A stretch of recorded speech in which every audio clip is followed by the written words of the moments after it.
Luiz Barsi sempre foi um cara brutalmente sincero, que não tem papas na língua para defender ideias e posições em que acredita. Em 2019, ele estava numa apresentação da Klabin para acionistas, com diversos executivos da companhia presentes. Os executivos falavam sobre as oportunidades geradas pelo aumento da demanda por papel para embalagens e os investimentos que a empresa estava fazendo para se beneficiar disso. A Klabin havia decidido investir quase 13 bilhões para aumentar em 900 mil toneladas por ano a sua capacidade de produção de papel em uma fábrica no Paraná. Mas as ações da empresa não refletiam aquele mundo maravilhoso pintado pelos seus executivos. Os papéis preferenciais da empresa eram há muito tempo negociados na faixa de R$2 a R$3. Quando os executivos se colocaram à disposição para responder perguntas, o Barsi disse que sentia vontade de comprar muitas ações da Klabin, não porque os seus projetos eram maravilhosos, mas porque uma ação valia menos que um pão com mortadela. Situação semelhante aconteceu também no Santander. O Barsi havia começado a comprar ações do Banco Espanhol no Brasil em 2009. Na Espanha, o banco havia sido pego em cheio pela crise do subprime. A instituição havia emprestado dezenas de bilhões de euros para clientes espanhóis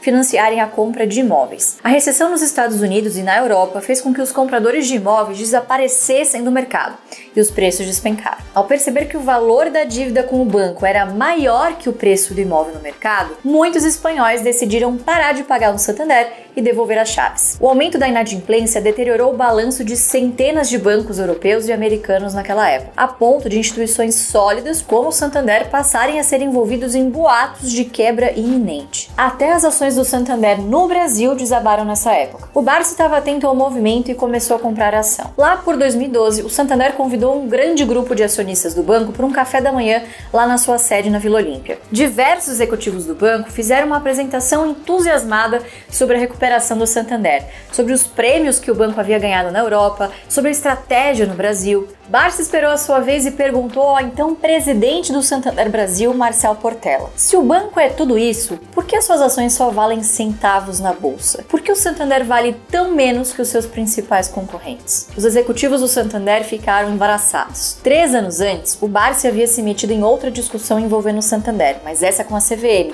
o órgão fiscalizador do mercado de capitais brasileiro. Barsi aproveitou a crise no banco na Espanha para comprar uma grande quantidade de ações que estavam sendo negociadas a 11 centavos. Como o banco tinha pouca liquidez no Brasil, as compras de Barsi chamaram a atenção. A CVM chegou a enviar uma carta para o Barsi perguntando que informação privilegiada ele tinha para comprar tantas ações do Santander. Irritado, o Barsi respondeu também por carta: eu sou um investidor bastante atento às oportunidades do mercado, de modo que quem me deu a informação privilegiada foi o próprio mercado, por meio de minha própria análise. Eu recomendo aos senhores que ajam como eu. Em vez de fazer questionamentos inúteis, comprem bons papéis e os guardem. A CVM nunca respondeu de volta. Outra de suas frases que ficaram famosas foi a afirmação que a Magazine Luiza um dia iria quebrar. Na entrevista, o Barsi disse que não sabia nem quando, nem como iria quebrar, mas afirmou que empresas de varejo, todas elas, sempre acabam quebrando. Na época, a ação ainda era uma das queridinhas do mercado. O Barsi foi chamado pelos acionistas da Magalu de tudo quanto é nome, de velho gagá a doido varrido. Mas o tempo é o senhor da verdade. Poucos meses depois, as ações da Magalu já eram negociadas 90% abaixo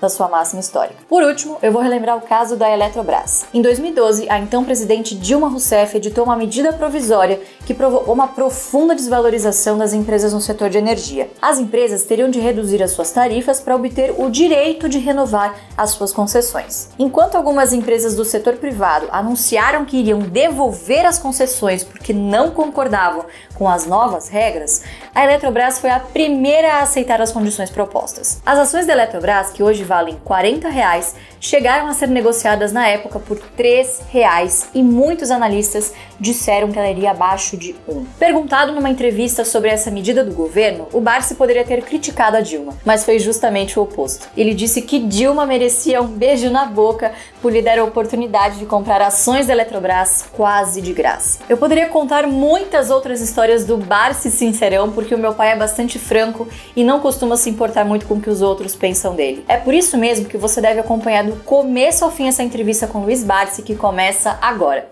Barsi vai deixar formalismos de lado e revelar quais são as suas maiores posições na bolsa e quais ações ele tem comprado nos últimos meses. Você vai entender em detalhes a filosofia de investimentos que fez com que ele fosse de engraxate na infância a bilionário e maior investidor pessoa física da Bolsa atualmente. Essa entrevista já vai começar, mas antes eu tenho avisos importantes para te dar. O primeiro é que somente quem fizer parte do nosso grupo de WhatsApp pode ganhar uma série de presentes ao longo dessa nossa aula magna gratuita. Se você já está recebendo as nossas mensagens por WhatsApp, significa que você já está cadastrado e não precisa fazer mais nada. Agora, se você chegou aqui pelo YouTube, pelo e-mail ou de outra forma, entre no grupo clicando no link logo abaixo e faça isso agora mesmo, porque os primeiros presentes para quem estiver no WhatsApp são o resumo dessa aula em PDF e o resumo do livro O Rei dos Dividendos do Barsi, que vão ser disponibilizados apenas aos cadastrados. Outro benefício incrível e exclusivo para quem estiver no WhatsApp é ter o direito de cursar o nosso MBA em Value Investing com Luiz Barsi com até 35% de desconto. Na segunda-feira, a gente vai abrir as inscrições para esse que é o único MBA do Brasil para quem deseja aprender a investir como um profissional. E na aula de hoje, uma pessoa vai ganhar uma bolsa integral para cursar o nosso MBA de graça. A gente criou uma hashtag que você vai ter que escrever no campo de comentários que está aqui embaixo do vídeo. A hashtag da aula de hoje é #FalaBarsi. Deixa um comentário com a hashtag FalaBarsi e um pequeno texto explicando por que é importante aprender a investir com quem ganhou bilhões e não com qualquer um na internet. O comentário mais criativo vai ser premiado com uma bolsa integral para cursar esse MBA que a gente vai lançar em alguns dias. Um exemplo de comentário: #FalaBarsi. Tem muito picareta vendendo estratégia de investimentos que não funciona na internet. Então, escolha bem o seu mentor. É um privilégio ter a chance de aprender com o mais bem-sucedido investidor do Brasil. Fazendo algo tão simples quanto se cadastrar e deixar um comentário com a hashtag FalaBarsi, você já vai ter a chance de ganhar a sua bolsa de MBA. Então, pause essa aula agora mesmo, entre no grupo de WhatsApp e deixe o seu comentário para tentar ganhar a sua bolsa, porque esse MBA tá imperdível. Vai ter aulas com o Barsi e com vários outros professores espetaculares. Vai ter um evento presencial com o Barsi somente para quem se inscrever na próxima segunda-feira. Os 3 alunos com as melhores notas vão ganhar 100% de cashback de todas as mensalidades pagas e ainda vão ter o direito de conhecer os sócios aqui do AGF no almoço. Todos os alunos do MBA com curso superior completo vão ser convidados a trabalhar como consultores de investimento no Grupo Primo, do Thiago Nigro. E quem vier trabalhar no Grupo Primo ainda vai ter a chance de receber 50% das mensalidades do MBA de volta na forma de cashback. Mas calma, que mais adiante a gente vai explicar todos os detalhes dessas promoções, porque agora é hora de uma aula completa com o meu pai. Com vocês, Luiz Barsi. Fala pessoal, hoje eu tô aqui com o maior e mais bem-sucedido investidor pessoa física da Bolsa Brasileira, o Luiz Barsi. Eu sou João Sandrini, eu sou head da área de MBAs do Grupo Primo e a gente vai conversar aqui sobre o assunto preferido do Barsi, que são as empresas da Bolsa. O Barsi conta no livro que na casa dele ele adorava esse assunto, mesmo em almoços de família, nas viagens de férias, ele gostava de falar de empresas. Hoje vai ser o nosso principal objetivo também nessa aula, que é a segunda do método Barsi de dividendos. Barsi, vamos começar a esquentar aqui? Eu queria que você falasse um pouquinho sobre cada uma das suas 5 maiores posições na Bolsa, começando pela Unipar, que é a sua maior posição, uma empresa que você ganhou bilhões de reais com essa empresa. Ela chegou a ser 50% da sua carteira, porque a ação se valorizou tanto que ela cresceu passivamente de uma maneira fantástica. E aí, de forma bem objetiva, Barsi, por que o senhor acha que a Unipar vai continuar sendo um bom investimento daqui em diante? Por que essa posição é tão representativa para você? Bom, é evidente que eu acredito que a Unipar não volte mais para os 25, né? Nem para os 30 centavos, não é isso? Isso é uma coisa evidente. Mas eu acho que ela continua, sim, sendo uma boa opção, porque é uma empresa que distribuiu dividendos generosíssimos, tá certo? Em virtude do quê? Em virtude de uma postura empresarial que nós tivemos assim alguma posição, né? Alguma importância, que é o seguinte, que é não aumentar a base acionária de uma forma desordenada, como fizeram muitas outras empresas, não é isso? Todas, invariavelmente, todas as empresas que aumentaram muito a sua base acionária, hoje estão numa situação de dificuldade. Eu dou até alguns exemplos, não é isso? O Bradesco, enquanto tinha uma base acionária menor, ele conseguia remunerar bem o acionista. Hoje o Bradesco tem 10 bilhões e 800 milhões de ações. Então você não precisa ser nenhum grande matemático para concluir o seguinte: para remunerar 10 bilhões e 800 milhões de ações, qual o lucro que ele precisa alcançar? Não é isso? Então as pessoas não se dão conta disso. E uma das coisas muito favoráveis na Unipar foi exatamente essa, que nós não ampliamos a base acionária. A empresa está em negociações aí para possivelmente comprar a Braskem. Ela dobraria de tamanho se o negócio se concretizar. O senhor vê isso como um potencial gerador de mais dividendos no futuro para a Unipar? Olha, eu sou não, muito conservador, tá entendendo? Eu faço um comparativo. Quanto a Unipar deu de dividendo até agora? Quanto a Braskem deu de dividendo até agora? Será que a Unipar comprando a Braskem, ela vai continuar dando bom dividendo? Será que todas as plantas da Braskem estão plenas para trabalhar? Será que esses 5 anos que a Braskem ficou aí, compra ou não compra, vende ou não vende, as plantas não precisam de uma atualização? Não sei, eu estou falando isso porque é uma pura imaginação. Mas eu acredito o seguinte, eu acredito que a proposta feita pela Unipar é aquela que melhor encanta os acionistas, porque é aquela que prevê o quê? Prevê futuramente estender uma OPA aos acionistas, é isso? Coisa que me parece que as demais ofertas não contêm esse ingrediente. Tá? É uma incógnita falar sobre isso. O principal controlador, da Unipar, Frank, é um camarada que ele tem uma boa visão de mercado, uma boa visão operacional e se ele está fazendo isso é porque ele acredita que é um bom negócio. Vamos falar agora então um pouquinho da Klabin, que é a segunda maior posição do Barsi. A Klabin, ela é boa pagadora de dividendos, mas não é uma ação que se valorizou muito nos últimos 5 anos. Por que o senhor acredita que Klabin vai ser um bom investimento no futuro? Porque a Klabin é uma empresa que ela é uma empresa que ela é de capital intensivo e ela não para de crescer. A Klabin também tem uma questão ligada à quantidade de ações. Ela tem, acho que se não me falha a memória, quase que 6 bilhões de ações, é isso? E não é fácil remunerar 6 bilhões de ações.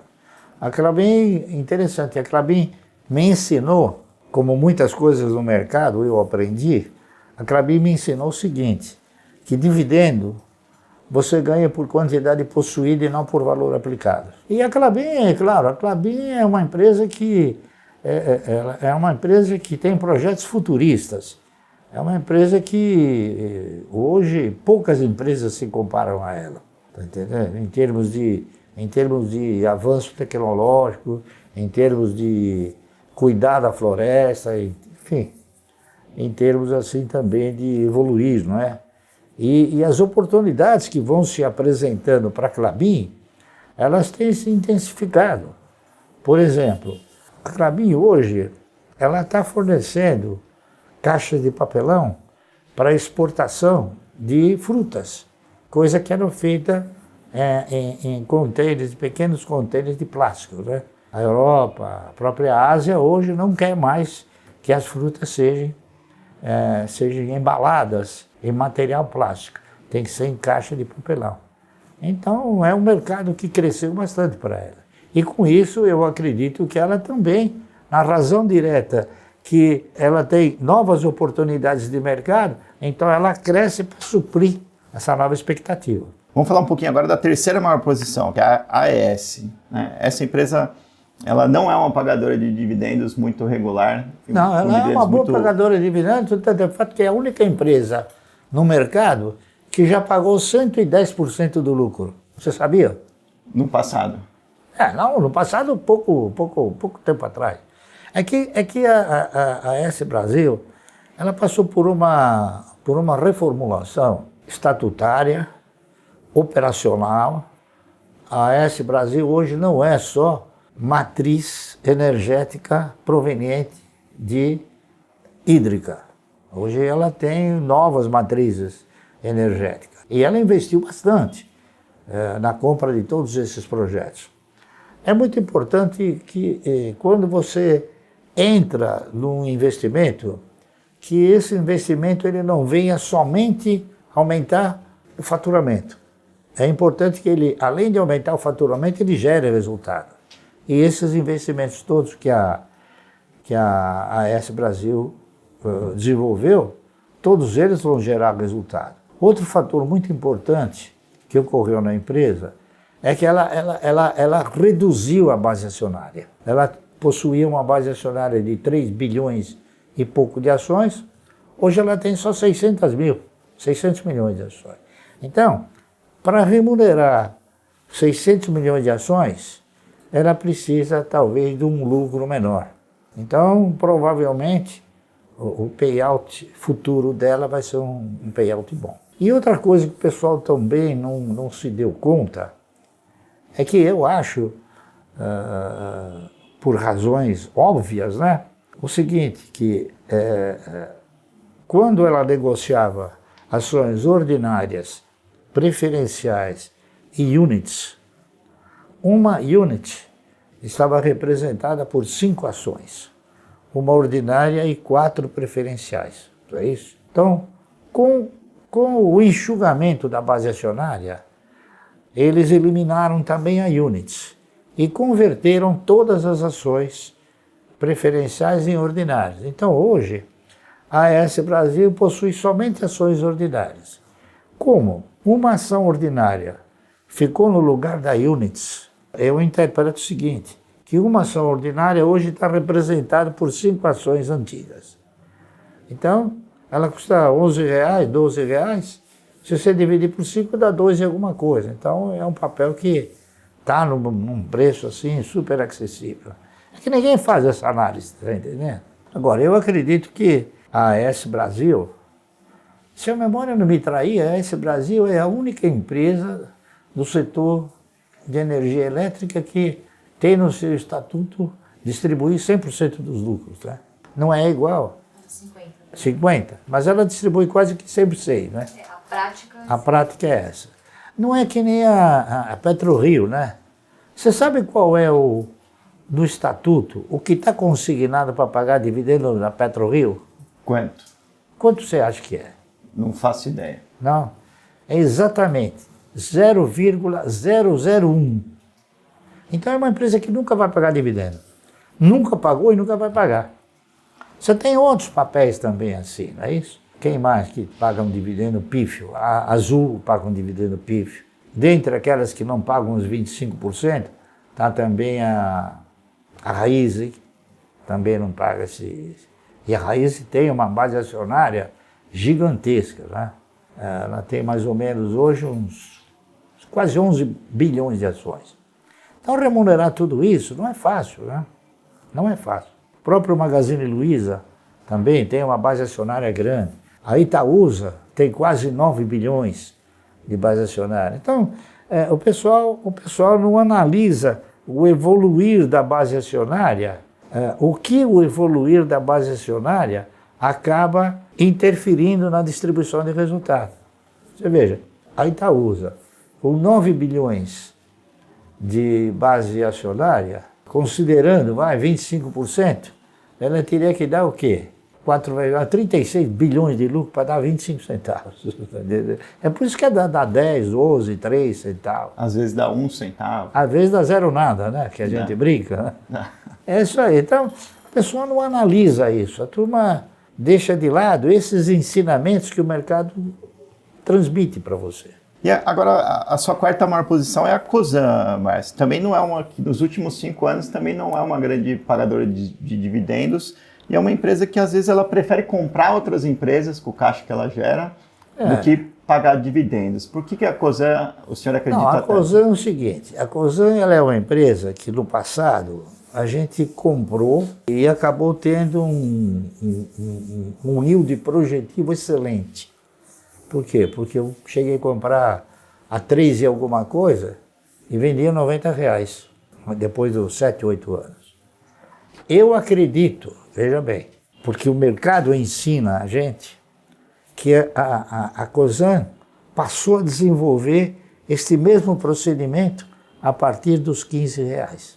Eu acho que ela não volta mais para R$ 15, provavelmente não vai cair abaixo dos R$ 20. Veja bem, eu não sou futurólogo, eu estou apenas transmitindo aquilo que o mercado ensina, tá entendendo? Para a gente poder transmitir para os outros, não é isso? Então eu acho que a Cosan daqui para frente, ela vai desenvolver um tipo de postura de mercado que ela vai evoluir, porque a Cosan sempre teve a mesma postura de mercado que a Suzano. Qual é essa postura? Eles transferem para o mercado o lucro do acionista. Então o que acontece? O papel sobe, ele vai ganhando.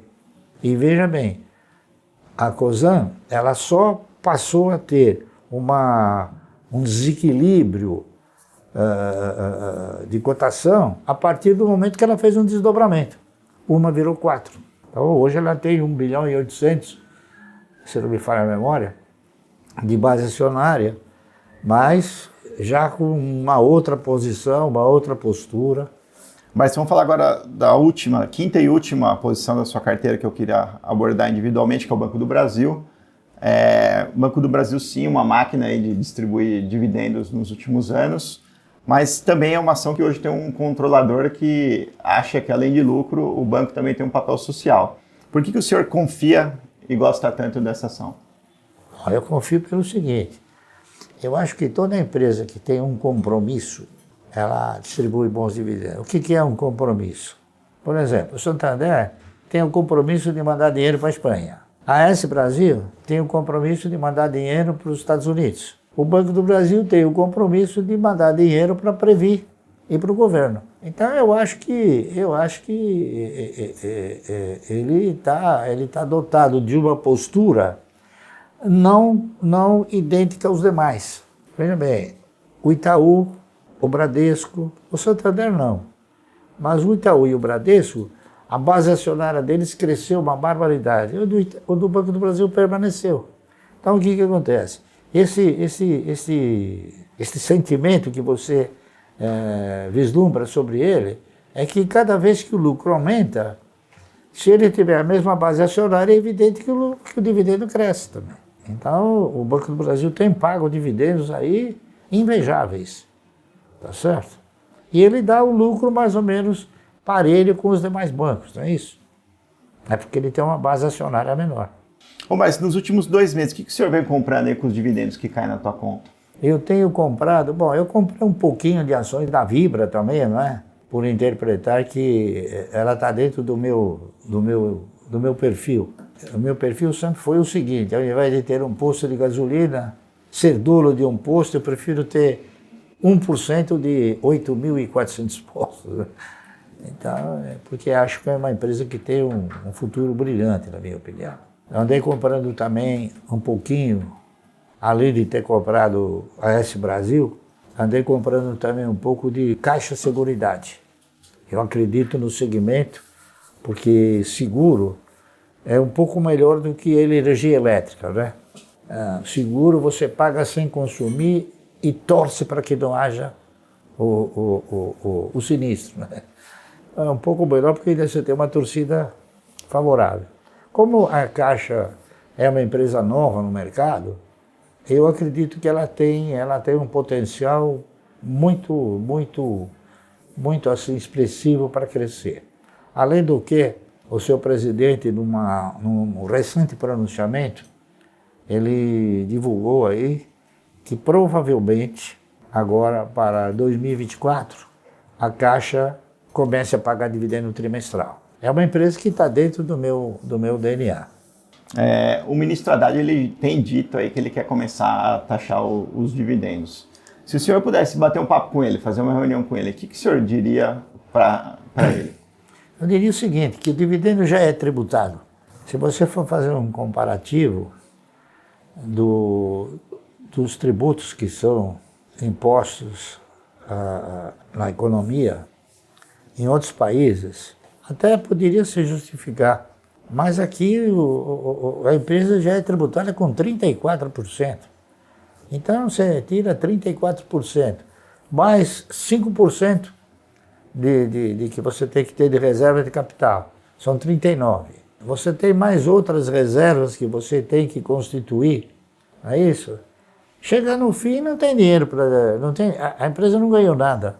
O empresário, ele tem que ganhar. Essa é uma coisa óbvia, né? Isso vai inibindo novos projetos, novos investimentos na indústria. É a minha opinião. Então eu acho que você taxar o dividendo, na minha opinião, é uma miopia tributária. Entendeu? É querer que não se invista aqui no país. Bom, Barsi, vou fazer umas perguntas agora de múltipla escolha aí, perguntas mais breves mesmo. Se o senhor tivesse que investir em só uma dessas coisas aqui, qual das duas o senhor escolheria? Imóveis ou ações americanas? Ações do país americano? É. Eu escolheria ações do Brasil, porque eu acho que a grande oportunidade está aqui. E se o senhor tivesse que escolher entre renda fixa ou fundo imobiliário, o que o senhor escolheria? Veja bem, eu não acredito que exista renda fixa nesse país. Nesse país aqui o que existe é perda fixa. Porque está mais do que comprovado que se você avaliar o teu poder aquisitivo no primeiro dia do ano, examinando um rol de produtos, e chegar no fim do ano, você for pegar esse poder aquisitivo, a perda é sempre superior a 30%. Então, a inflação de 3% é outra poesia. E o fundo imobiliário? O fundo imobiliário, eu não invisto assim diretamente em imóveis, né? Apesar de que pouca gente investe em imóveis como eu invisto, não é isso? Eu tenho, assim, participação em 4 grandes fazendas da Klabin. É imóvel, né? Só que é um imóvel produtivo. É um imóvel que gera riqueza, né? Tem agora os fiagros na bolsa, né? Como? Agora tem muito fiagro que tem sido lançado na bolsa. Sim. É um pouco isso, né? Você aluga uma fazenda para alguém produzir nessa fazenda e recebe ali uma parte da mas isso aí produção. É antigo, viu? Esse processo aí, em outros países, é muito antigo. Por exemplo, na Argentina, há muito tempo atrás, você podia comprar um talhão de um vinhedo e depois você tinha o vinho. Isso aí é antigo. Isso agora que o país começou agora a desenvolver algumas atividades, né, que já são antigas nos outros países. Agora eu quero saber o que o senhor acha pior, Barsi. Comprar um Bitcoin por $30 mil ou emprestar dinheiro para o cunhado? Eu não sei até que ponto eu emprestaria dinheiro para o meu cunhado, porque ele nunca pediu, certo? E você compraria o Bitcoin por 30 mil? Não, eu não compraria. Bitcoin não existe. Bitcoin é um negócio que até agora eu não vi. Você já viu um Bitcoin? Eu também nunca vi. Tá entendendo? O dia que eu ver um Bitcoin, eu vou poder avaliar. O Bitcoin, ele é o quê? Ele é um conta corrente. Você está investindo num conta corrente, não é isso? Você está dando dinheiro na mão de alguém que... Criptomoeda é uma nomenclatura nova de tomar a sua grana, né? Mas isso somente cai os gananciosos. Aqueles que têm a cabeça no lugar, eles não aplicam em Bitcoin. Ainda no espírito aí do que é pior, Barsi, varejo ou companhia aérea? Nenhuma das duas. Lojas Americanas ou Magalu? Porra, você quer me colocar numa situação difícil, né? Eu não invisto em varejo, principalmente em varejo de linha branca, em varejo de eletroeletrônicos, não é isso? Você pode ver que a loja americana mudou muito o seu nível de negociação, né, operação. Ela praticamente já quase que não vende produtos eletrônicos, porque eu acho que ela perdeu o crédito. E ela também não está vendendo linha branca também porque perdeu o crédito. Né? As empresas que vendem linha branca não deixam ficar um rabo tão grande como deixam ficar outras empresas. Né? Basta você olhar para o passado e ver o histórico de cada atividade. Então veja bem, Mesbla, Casango Brasileira, que é o MAP, Casa Centro, Giaronso, Clipper, Sloper, Ultralar, Eletrolândia e mais umas 40 quebraram. Agora tem uma que chamava Máquina de Vendas, também está com a falência decretada. A Via Varejo, se não teve uma injeção de recursos violento, também estaria numa situação mais complicada. O Magazine Luiza foi alvo de uma subscrição fantástica. E o problema dessas empresas não é só a atividade. O problema dessas empresas é o custo que elas são obrigadas a desenvolver para poder manter as suas vendas. E veja bem, por exemplo, o Magazine Luiza, ele contrata o Faustão, são valores caros, né? Eu não sei se aquilo que ela gasta com publicidade e propaganda, ela tem um retorno. Acho que não tem. Aqui, Barsi, outra. Só que agora o que o senhor acha melhor? Itaú ou Nubank? Nenhum dos dois. O que o senhor acha melhor investimento? Apple ou Banco do Brasil? Banco do Brasil. Porque senhor... está aqui no Brasil. A Apple é uma grande empresa, claro, mas eu não invisto fora do país. Eu acho que as oportunidades ótimas estão aqui no Brasil. Ainda você compra Banco do Brasil abaixo do valor de patrimônio, você sabia? Ainda está abaixo, mesmo com a alta recente. O valor de patrimônio do banco, se a memória não me trair, é 55, 56 reais. Ela custa 47. A Apple, ela não custa abaixo do patrimônio. Ela vale 50 vezes acima do patrimônio. Então, eu não sei que yield você teria tendo uma ação da Apple. Ô, Barsi, o que o senhor mais odeia? Corretagem ou emolumento? Eu odeio os dois.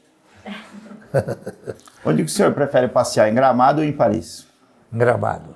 E para trabalhar aqui em São Paulo, é melhor centro ou Faria Lima? Para mim, eu sempre trabalhei no centro. Para mim é uma beleza. No centro você tem metrô, você tem ônibus, você tem facilidade. É uma pena que o centro ele se deteriorou de uma forma extraordinária, né? Eu espero agora que o novo governo recomponha o centro para que ele possa ter uma atividade mais brilhante, mas é uma pena que os imóveis tenham perdido tanto valor aqui. Como que o senhor prefere viajar, de jatinho particular ou de avião da Gol? Eu prefiro viajar de automóvel, quando eu não vou para o exterior, claro, né? E para se locomover, o senhor prefere um Porsche ou um metrô? Um Porsche? Não, eu prefiro...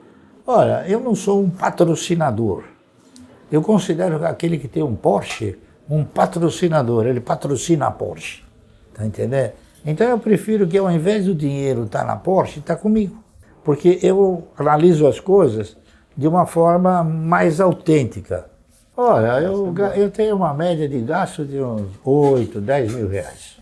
Eu gasto aquilo que é necessário, tá entendendo? Você veja bem, você vai comprar um Porsche, por exemplo, você vai pagar 500 mil reais. Eu tenho um Passat, uma variante Passat, 2010, custa 40 mil reais.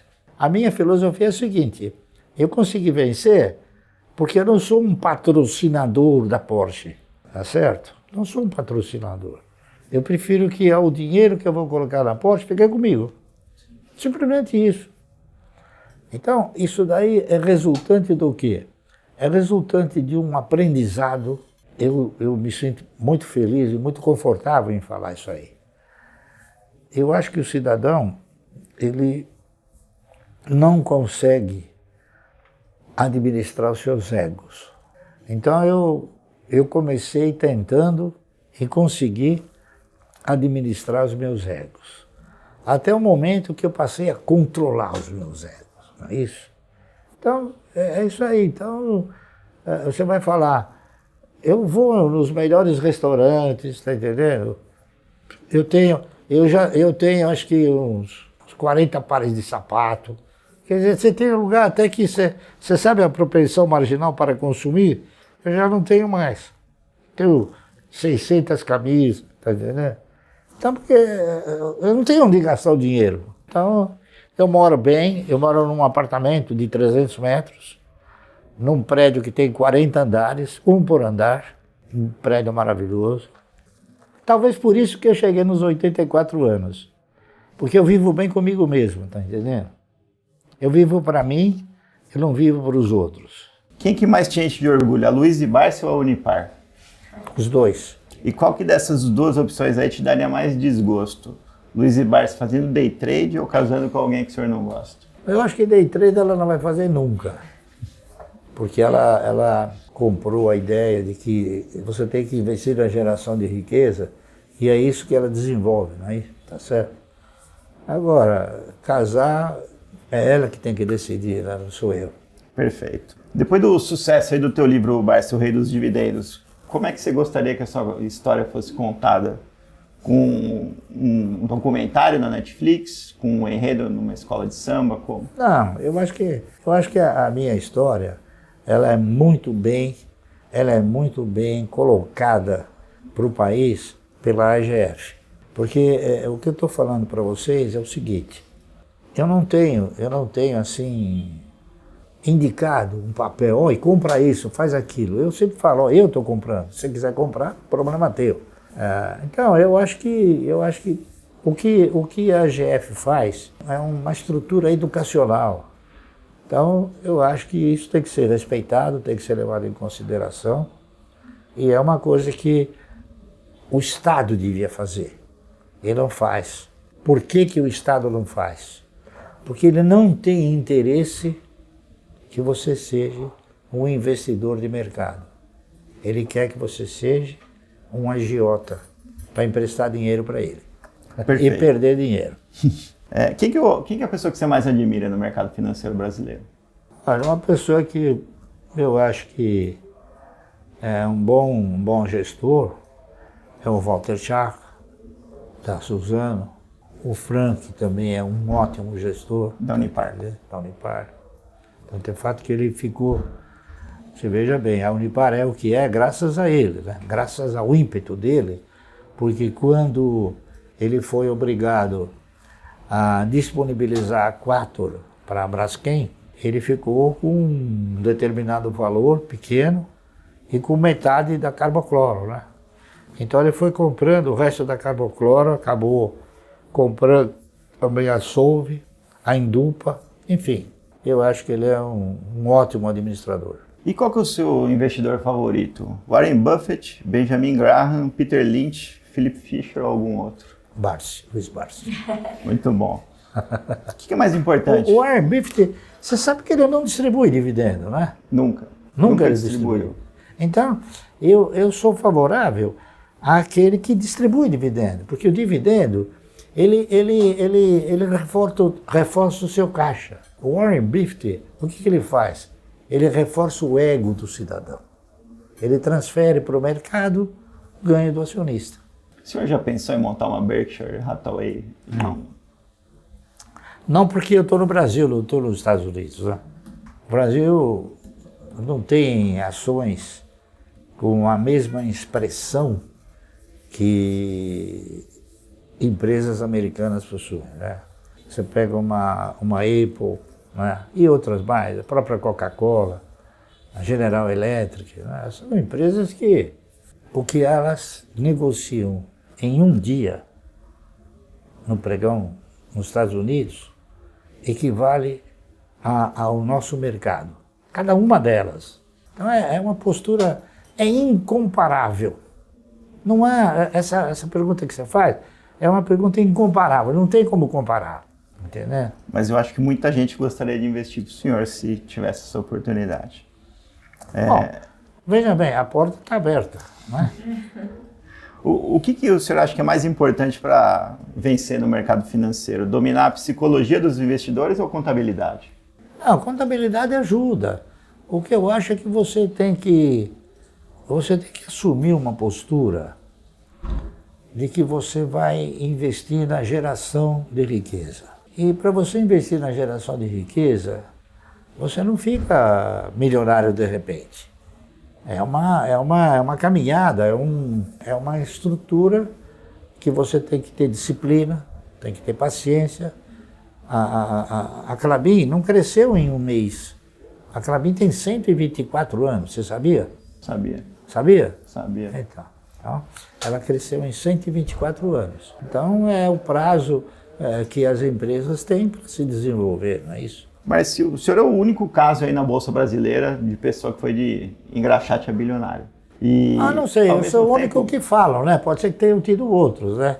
E ao mesmo tempo, o senhor disse que qualquer um pode alcançar os resultados que o senhor alcançou investindo em ações. O senhor realmente acredita nisso? Eu tenho certeza. Se eu conseguir, por que uma pessoa agindo como eu não conseguiria? E depois eu tenho tido algumas questões, algumas perguntas, algumas indagações, o seguinte: Sr. Barsi, quando o senhor comprava ações da CESP, elas custavam 50 centavos. Hoje não tem mais ações de 50 centavos. Eu falei, bom, mas espera um pouco. Hoje você precisa considerar o seguinte: atualiza aqueles 50 centavos para o nível de hoje. Dá 31 e pouco. Né? Uma ação da Auren custa 14 reais. Então, hoje está melhor do que antigamente. Lamentavelmente, o poder aquisitivo do brasileiro foi cada vez mais se deteriorando. Ele não cresceu na mesma proporção que deveria ter crescido. O senhor recebeu aí mais de 1 milhão por dia nos últimos 2 anos aí em dividendos. Qual que é o seu sonho assim, que o senhor ainda quer realizar? Qual que é a meta que o senhor tem? Eu nunca esperava um dia ter uma retribuição como essa, né? Ela aconteceu e o que eu tenho feito é o seguinte: eu não olho para aquilo que eu recebo de dividendos naturalmente. Eu só vou avaliar na hora que eu vou fazer imposto de renda. Então, na hora que eu vou fazer imposto de renda, eu tenho uma relação do quanto eu ganhei em cada empresa. As empresas que pagam pouco, eu elimino e passo a deter outras, né? Eu, por exemplo, eu estou me desfazendo de Eletrobras, devagar. Eu não estou vendendo, eu estou substituindo. Eu estou me desfazendo. Eu já me desfiz de Banco Itaú, de Itaúsa, tá correto? Me desfiz também de Ultrapar e estou me desfazendo também de Sabesp. Por quê? Porque esses papéis todos eles deixaram de pagar um bom dividendo. Então eu vejo no fim do ano quanto que eles geraram de dividendo. E eu vou para aquelas empresas que a relação é mais gratificante. Mas o senhor com certeza é o bilionário da Bolsa aí que mais é acessível para compartilhar informações com o investidor comum. Tá? Acho que não tem ninguém no seu nível que tem uma preocupação tão grande com a educação financeira no Brasil. Quando o senhor não estiver mais aqui, como é que o senhor gostaria de ser lembrado no Brasil? Olha, eu tenho procurado esclarecer o seguinte.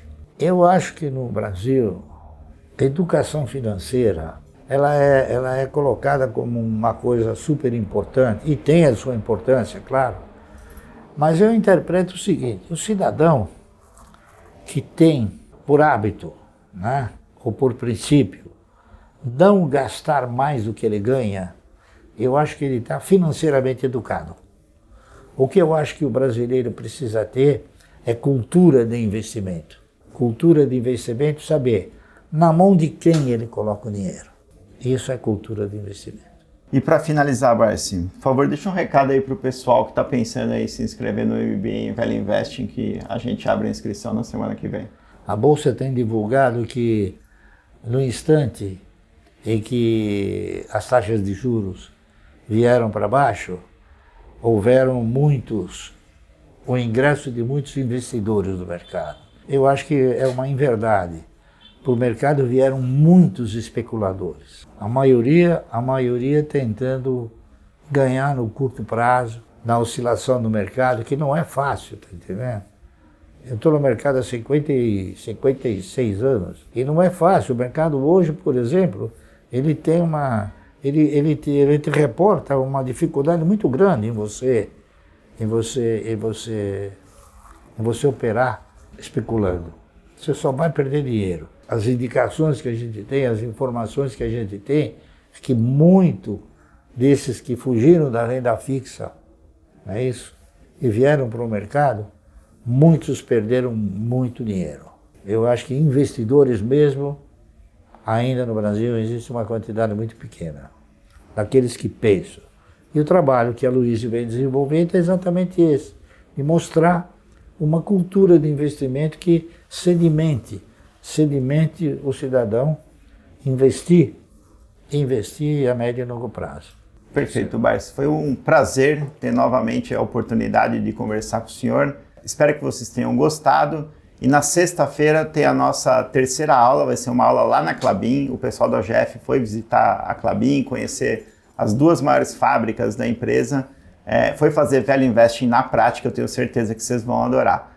Foi incrível essa aula com o Barsi, não é mesmo? Ele é muito franco e direto para falar sobre as empresas e estratégias que gosta e que não gosta. Tudo que ele defende foi testado e comprovado em mais de 50 anos de experiência do Barsi no mercado. Eu acho que os resultados dele falam por si só, não é mesmo? Se você também quer vencer no mercado de ações, faz muito sentido não só ouvir, como também aplicar o método Barsi em seus investimentos. E por falar em aplicar o método Barsi, na próxima aula a gente vai fazer exatamente isso. Nós da GF visitamos a maior fábrica da Klabin, no interior do Paraná. A empresa investiu dezenas de bilhões de reais na construção e ampliação dessa unidade. Esse ativo é irreplicável. Você vai entender por que o Barsi gosta tanto da Klabin. Agora, mais do que isso, você vai descobrir como aplicar o Value Investing na prática. Porque investir em ações não é só ficar com a cara colada na frente do computador olhando as cotações e gráficos. Muito pelo contrário. Isso costuma ser uma perda de tempo, na verdade. O que vai te diferenciar vai ser um profundo conhecimento sobre as empresas negociadas na Bolsa de Valores. Então não perca por nada a aula de sexta-feira e venha conhecer essa empresa, que é a segunda maior posição da carteira do Barsi, somente atrás da Unipar. Antes de ir embora, presta atenção nesses recadinhos que são super importantes. Você pode ganhar uma bolsa integral de estudos para o MBA do Barsi se deixar aqui embaixo o melhor comentário com a hashtag FalaBarsi. Além disso, você tem uma série de vantagens se entrar no nosso grupo de WhatsApp. Você vai receber o resumo dessa aula em PDF, o resumo do livro O Rei dos Dividendos, escrito pelo próprio Barsi, vai receber um link para se inscrever com até 35% de desconto no MBA do Barsi, que é válido somente para quem garantir sua vaga nessa segunda-feira, hein? Quem se inscrever na segunda também vai ganhar acesso a um evento presencial com o Barsi. Os 3 alunos do MBA que tiverem o melhor desempenho nas provas vão receber 100% das mensalidades pagas de volta na forma de cashback. Todos os alunos do MBA com curso superior completo vão ser convidados a trabalhar como consultores de investimentos no Grupo Primo do Thiago Nigro. Consultores com uma performance apenas razoável vão receber 50% das mensalidades pagas no MBA de cashback. Fala a verdade, esse MBA tá incrível, eu tenho certeza que você vai adorar. Então, faz o seguinte, se prepara para fazer sua inscrição na segunda e garantir até 35% de desconto e acesso ao evento presencial com o próprio Barsi. Já imaginou? Também já deixa aqui embaixo o seu comentário com a hashtag FalaBarsi e entra agora mesmo no nosso grupo de WhatsApp. Até sexta-feira, vejo vocês na aula da Klabin.